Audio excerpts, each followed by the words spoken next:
What's cracking, fam? Your boy T-Money down in the dungeon. It is pretty late, but I'm just finally getting my shit together to do another collection update for you guys. So yeah, I got a ton of stuff in over the last week. Sorry I didn't get a video out last weekend, but we've got plenty of stuff to go through here. So let's get right into this. Before I do get started, I wanted to show you guys my dope new t-shirt that I got from Grindhouse Video Tampa. So shout out to Mike over at Grindhouse Video. He also included a tote bag with the shirt, which was really cool because, you know, it took a little longer than expected, but it's all good. No worries there. But yeah, I love it. The old, to avoid fainting, repeat, it's only a movie. It's only a movie. The theatrical thing that they used to do or whatever. Forget what started this. You guys could probably fill me in on that. I know it was some sort of advertisement back in the day. But yeah, it says, to avoid fainting, keep repeating, it's only a video store. It's only a video store. So shout out to Mike. Thanks for this cool tee. I love it very much. Fits me good, so I'm happy. All right, so let's get into the update. So tons of stuff. First up, we got DVD from Culture Shock. I think these are the first Culture Shock releases that I have. This is I don't know if it's shot on video. I think it was shot on 16 millimeter. 1982 slasher movie. 1992. So Zipper Face. We've got a killer, I think, that preys on prostitutes slasher movie. So probably budget, but fun. And then we have Good Night, God Bless. This took a little while to ship, my whole order, because they were waiting on this one. I also got a pin for this as well, which is pretty cool. And yeah, it's some like maniacal, psychopathic killer dressed as a priest, preying on innocent people, basically. This cover artwork is atrocious. I'm not going to lie, I don't like it at all. But still, I think the regular cover artwork is somewhat better. Yeah, I think that's way better. But yeah, it looks so like 80s possession, you know. Reminds me of something, a demonic priest. I can't remember what movie, but yeah. So Good Night, God Bless. Stoked to check it out. So I got those two from Culture Shock. And then I got a couple others, I think, from Culture Shock too, but everything's out of order here. So we'll get into the lot that I got from Makeflix. It's a retro media brand now or whatever. They sell all their retro media stuff through Makeflix. And I think the dude, J.R. Bookwalter, and the retro media guy, I forget his name now, kind of formed this company, and they're selling all kinds of like low budget, all kinds of stuff. But I think Makeflix is kind of merged into one umbrella. But yeah, so this one is Skeletons in the Closet. It's an anthology film, I think, from a few years ago. So yeah, this TV show starring the widow and her dead husband, and then there's this like young girl that watches. She never misses an episode, and then her babysitter comes over, and they have to make it through the night type thing. But 3 different stories, so that's cool. Then we have The Occultist, which is I don't know what year this is from. I think maybe like 1989 or mid 90s. It never says on the back here, but yeah, sounded good. Like this, I don't know if they're a group of students or whatever. They basically stumble upon this satanic ritual that's being done through, I think it's their professor or something like that. So something like that, The Occultist. Never mind my poor synopsis, guys. I got a lot of movies that I haven't seen that I have to go through. Then we have Sid Haig, High on the Hog. Never seen this one. I think this is from a few years ago, but sounds pretty good. What is it with Sid Haig and all these like marijuana movies? What am I thinking of? The Night of the Living Dead movie as well. But this one's about Sid Haig. He's a pot farmer, and it's basically like him and his crew versus the feds or whatever. So I don't know, probably pretty bad. All of these got pretty low ratings. Then we have Axe Grinder, another one from a few years back. Another maniacal killer stalking a group of campers, I believe. Yep.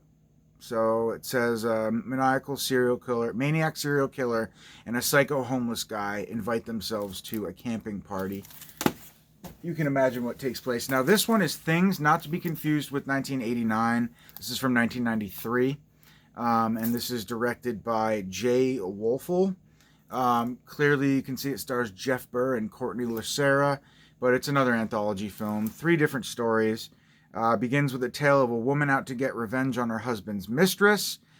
An evil mining town mayor holds its citizens in a group of fear using a terrifying creature he's found in the mines.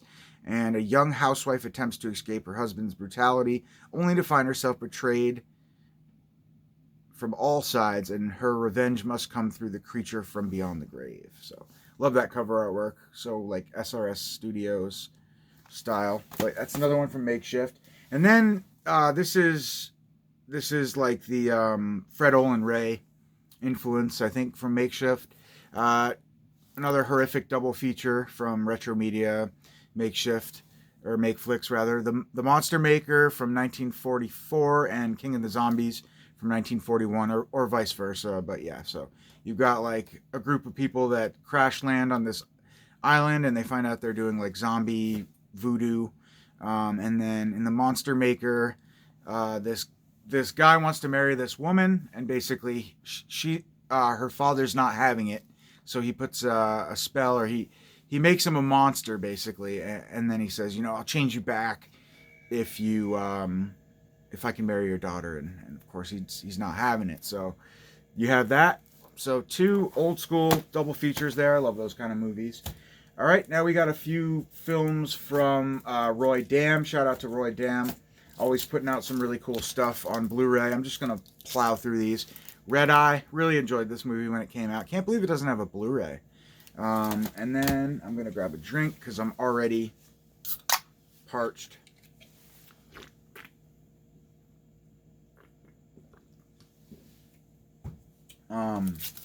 Classic Dangerous Minds. Again, I can't believe this doesn't have a Blu-ray. Really good stuff there. Rumpelstiltskin, which really needs a Blu-ray. Now we've got this. This is awesome. And Roy always does a really good job on his releases, and a lot of these actually came sealed. So I guess he's got like he's actually like sealing them now, which is cool, like legit factory sealed. But yeah, classic Rumpelstiltskin, can't go wrong with that one. Nice to upgrade the DVD. And then we have this amazing Mr. Sandman cut, which is basically a merge of Halloween 1 and 2, seamless. So you're going to watch both movies in one long feature, which is really awesome. I can't wait to throw this on and check it out. I think that's really awesome. I didn't even know this Mr. Sandman cut existed. I don't know if he coined that term or if this is something that like already was around and he just released it. But I love it. Love the black Blu-ray case. So that's really awesome.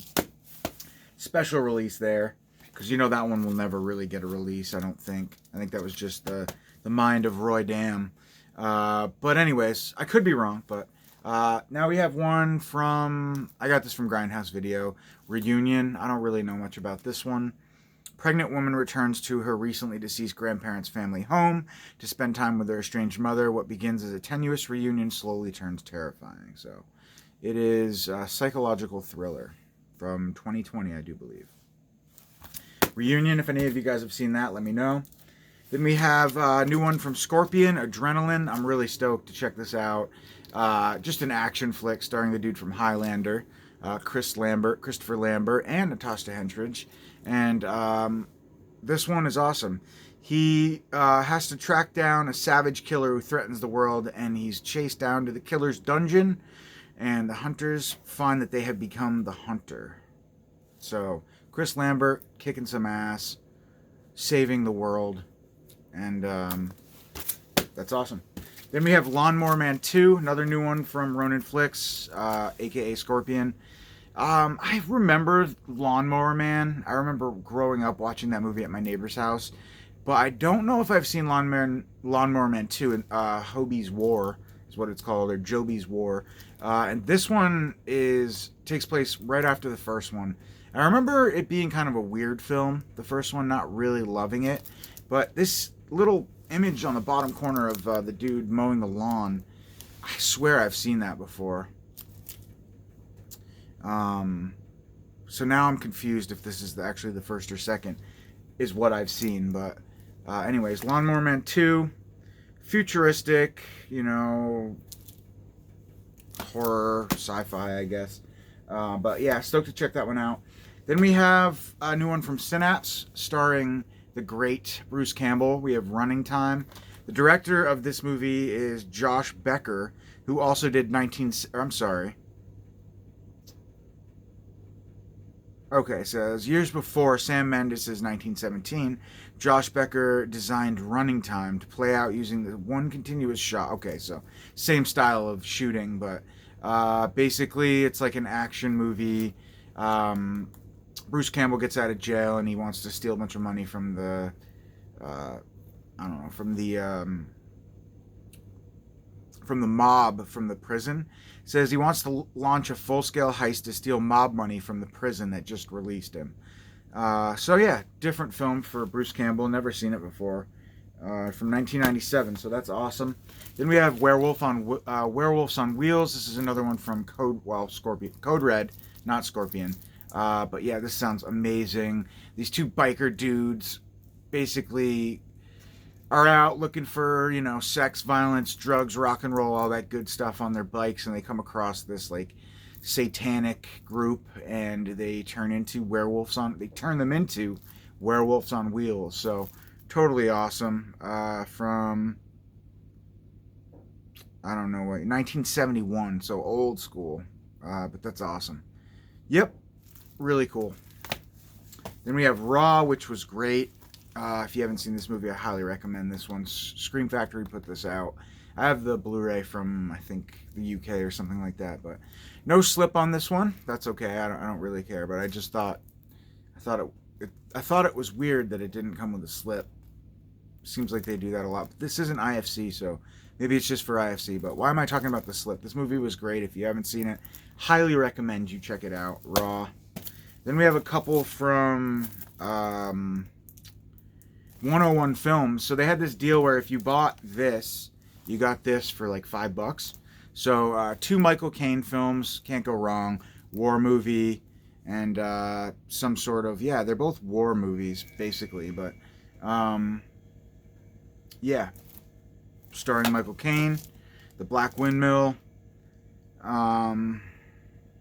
This one's more of like a revenge movie. You got Michael Caine trailing ruthless gunners who kidnapped his son and demand a king's ransom and uncut diamonds for the boy's release. So that's awesome. 2 really cool war action style movies starring Michael Caine from 101 Films. So that's awesome. Then we have Ghost in the Machine, which is classic, 1993, I think. You know, futuristic horror. Or, what is it? Not sci-fi horror, but like computer horror, I guess you could say. I don't know. But, yep, it is what it is. Serial killer is like he's trapped in this machine and he stalks this woman basically and wants to kill her. So that's awesome. Goodness. Ghost in the Machine. Then we have a couple Kino Lorbers. We have the all-nighter sex comedy. Heard good things about that. We have Shootout starring Gregory Peck. I'm having a deja vu now. I apologize if I showed this off in my last update. And also Showdown, another one. Then we have Don't Tell a Soul. This sounded really good. Now I'm confused. Now I'm having a deja vu like hardcore, and I'm thinking I already showed these off. But my apologies if I did.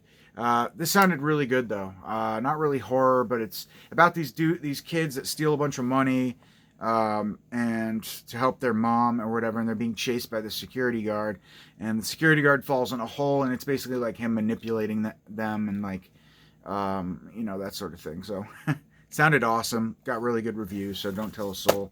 I think Pizzelle did a review on that too. Haven't checked that out yet, but then we have a lot of Vinegar Syndrome titles. Fury Sexualis. There's their Prostitutes Clandestine. I don't know. This is their sexploitation title for March. We have Jungle Trap, which sounds really awesome.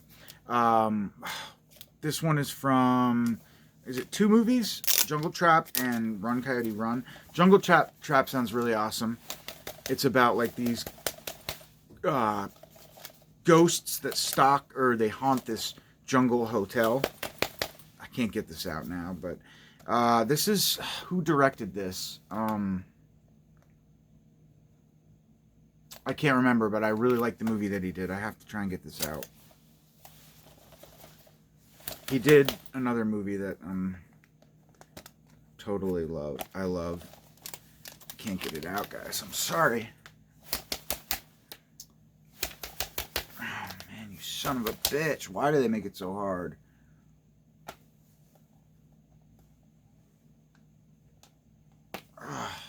Close. Son of a bitch, man. It's like really, really, really stuck in there. Almost got it. Alright, cool, got it. Alright.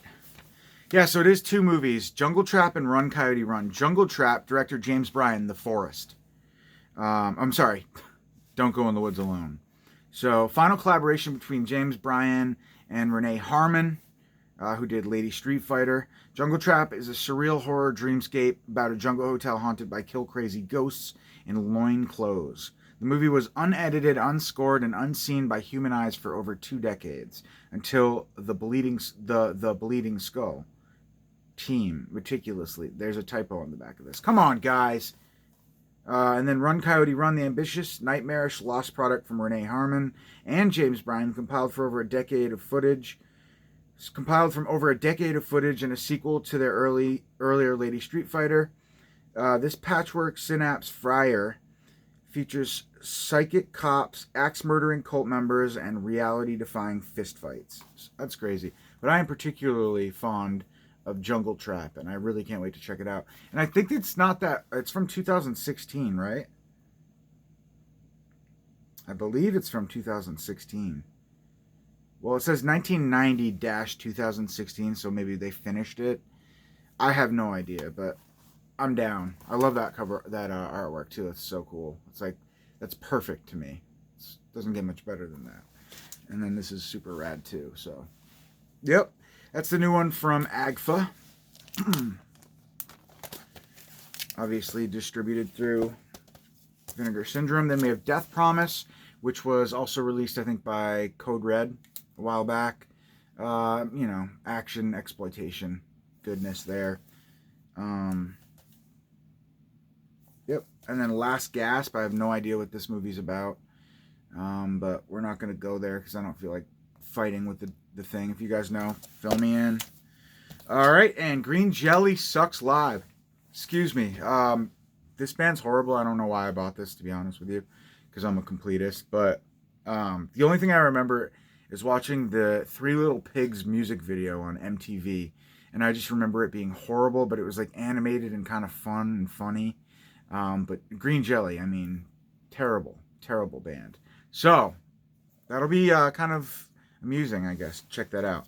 Then finally, the long-awaited Rush Week. Can't wait to check this one out in Blu-ray. Have the DVD that's been long out of print. Just a good old slasher movie from 1989, taking place on a college campus, and one of the students is pursuing the murders and the killer. And yeah, just really good. Good costume design. Pretty good kills, if I can remember. I just remember really enjoying it. Pretty much run-of-the-mill slasher goodness. Last Gasp. Alright, so now that I'm thinking about this movie stars the dude from Terminator 2. I can't remember his name, who plays like the Molten, the T-1000 or whatever. And it's kind of like a psychological thriller. This is all coming to me now. But I don't really know what his deal is. He's like a... Let's see.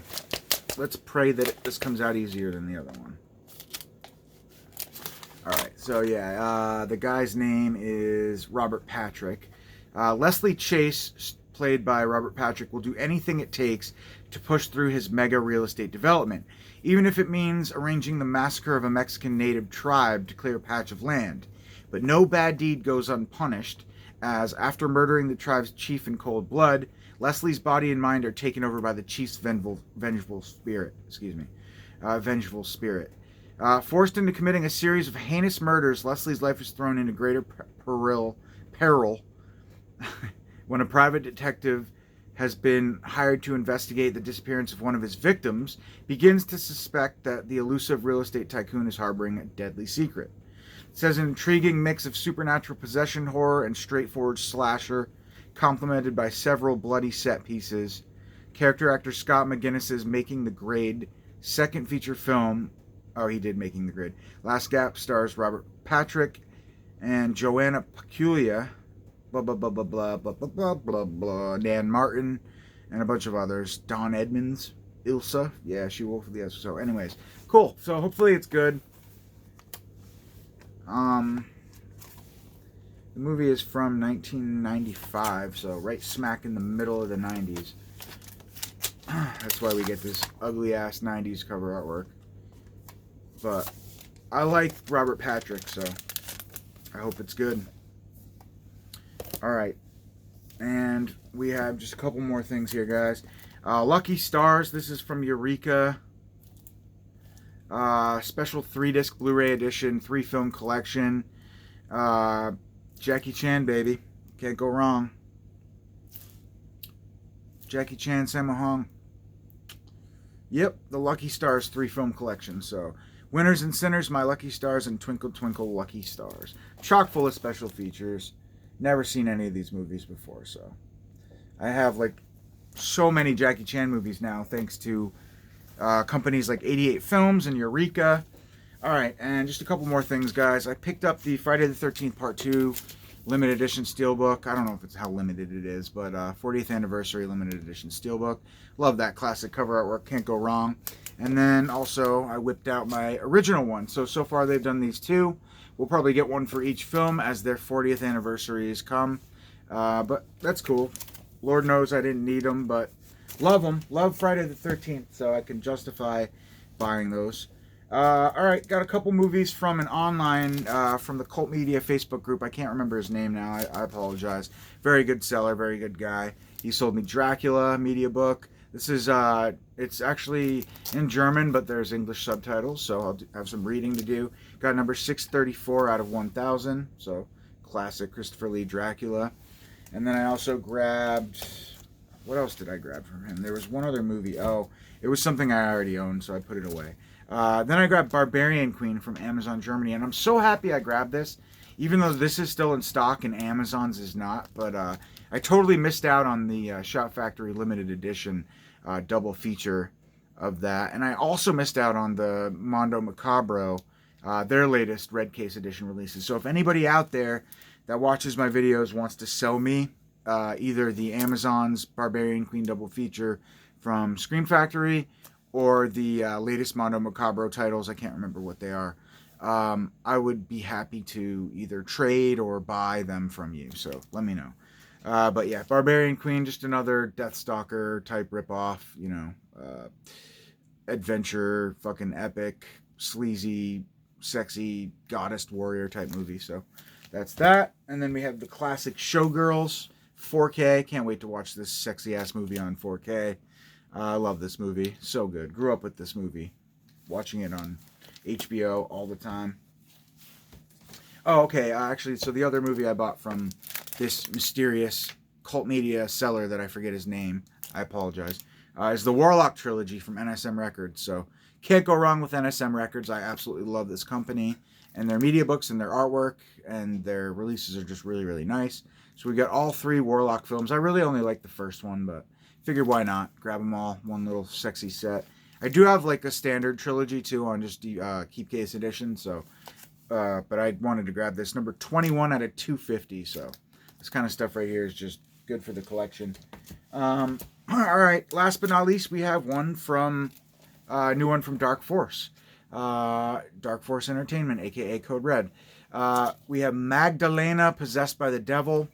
German exorcist ripoff, basically, about this woman who gets possessed. It says it's surprisingly well made and atmospheric. Takes place at a girls' boarding school where a beautiful blonde orphan's possessed by an evil demon. Reissued in the U.S. as Beyond the Darkness and the Devil's Female. It's best known as Magdalena possessed by the devil. New HD Master was created from the uncut US X-rated version.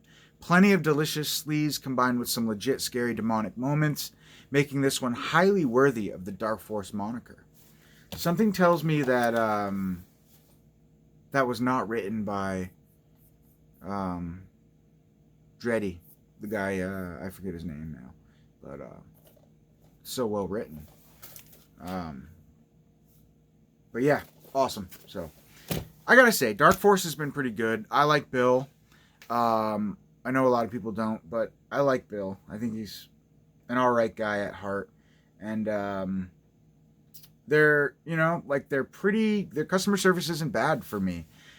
I think it's gotten a lot better with Dark Force and maybe Dreddy. I don't know who's running the show and actually doing like the PR and stuff, but every time I've ever had an issue, I email them, they email me right back. So, you know, I feel like the hate is kind of dying down, simmering, I guess, with them. But yeah, so I don't know why I even bothered saying that, but that's my update. So that's what I got. I got this cool tote bag. Really cool. Oh, and I also got these guys too from Horror Merch Store. You know, I did my little rant about them a while ago, and they've made everything right. So I think there's one other thing that I had pre-ordered from them that I still haven't received. Other than that, they've sent me everything. So yeah, we just got some cool Killer Clowns characters. Spiky, Jumbo, and of course, Shorty. Can't forget Shorty. I just can't hold them all in one hand. So we got Shorty too. So really cool. And that's pretty much it, guys. I think that covers just about everything I've got over the last couple of weeks or since I did my last video. I also got this awesome Cobra mask from an Etsy, and these are awesome because they fit my face like perfectly. It's not too tight. I don't know if that kind of takes away from the actual point of wearing a mask, but they're really comfy. Because a lot of them make me sweat, like the ones that Fright Rags put out. They like really, like the cloth material or something about it just really makes me sweat. And even though this is cloth too, I think it just fits better for me. So anyways, I don't know why I said that either, guys. I am just digressing all over this motherfucker. So I'm out of here. Have a good night, guys. Peace.